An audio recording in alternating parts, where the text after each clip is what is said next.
మంచిర్యాల జిల్లాలో మహిళల అభివృద్ధికి మరో అడుగు ముందుకు వేసింది రాష్ట్ర ప్రభుత్వం. కాంతెనపల్లిలో 11 లక్షల రూపాయలతో నిర్మించిన మెప్మా భవనాన్ని మంత్రి వివేక్ వెంకటస్వామి ప్రారంభించారు. మహిళలు వడ్డీ లేని రుణాలను సద్వినియోగం చేసుకోవాలంటూ మంత్రి సూచించారు. చెన్నూరు నియోజకవర్గంలో 3,500 మందికి ఇందిరమ్మ ఇళ్ల కోసం 5 లక్షల రూపాయలు మంజూరు చేస్తారని హామీ ఇచ్చారు.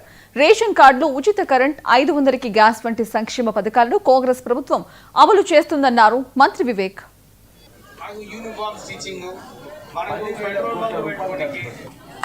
ఈ సన్న బియ్యానికి ఇప్పటి వరకు 9,000 కోట్ల రూపాయలు రాష్ట్ర ప్రభుత్వం. ఈ నిధులు ఎక్కడి నుంచి వస్తాయమ్మా? ఇది మీ నిధులే. ఇంతకుముందు టీఆర్ఎస్ ప్రభుత్వం ఏం చేసింది? ఖజానా ఖాళీ చేసింది. 60,000 కోట్ల అప్పుంటే 8 లక్షల కోట్ల అప్పు చేసిందంటే నెలకు ఎంత భారం ఉంటుందమ్మా? 5,000 కోట్ల రూపాయలు నెలకు. ఖాళీ మిత్తి ఎంత ఉంటుంది? 5,000 కోట్లు. ఇది మీకు అర్థమవుతుంది మంచిగా, ఎందుకంటే ఇప్పుడు మిత్తి లేని రుణాలు వస్తున్నాయి కదా, అవునా కదా? ఇప్పుడు మీకు మిత్తి ఏంటంటే ఆ మంచిగా అర్థమవుతుంది. సంవత్సరానికి రాష్ట్ర ప్రభుత్వము 65,000 కోట్ల రూపాయలు కేవలం మిత్తి కడుతుంది.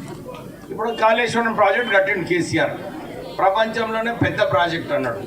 ఎవరికైనా ఒక బొట్టు నీళ్ళు వచ్చినాయా? రాలేదు. కానీ ఎన్ని లక్షల కోట్ల వృధా అయింది? 1,00,000 కోట్ల రూపాయల వృధా అయింది. ఈ 1,00,000 కోట్ల రూపాయలు ఉండుంటే మనందరికీ డబుల్ బెడ్రూమ్ ఇల్లు వస్తుండే కదా, చేయలేదు. కానీ కాంగ్రెస్ ప్రభుత్వం వచ్చిన తర్వాత మీకు ఇందిరమ్మ ఇల్లులు ఇవ్వాలి, ఇల్లులు ఇస్తే బాగుంటుందని చెప్పి కాంగ్రెస్ ప్రభుత్వం ఇల్లులు కట్టడం జరిగింది. మీరందరూ కూడా ఈ మహిళా శక్తి, మీరు మెప్మా ఏదైతే ఉందో చాలా మంచిగా పనిచేస్తుంది. నేను ఎక్కడైతే చూస్తానో మంచిగా పనిచేస్తుంది. మహిళలందరూ కూడా మీరు ఈ బిజినెస్ చేసి, ఈ అక్క ఇప్పుడే వచ్చి మాట్లాడింది, సార్ మేము మంచిగా ఈ లోన్లు తీసుకొని ఒక మంచి బిజినెస్ చేసి మా పిల్లలకు మేము మంచిగా ఉంటామని చెప్పి ఆ అక్క చెప్పింది. సో ఇంత మంచి కార్యక్రమం ఉన్నప్పుడు మనం కూడా ఆలోచించాలి. ప్రభుత్వము ఒక 6 లక్షల రూపాయలతో మనం ఈరోజు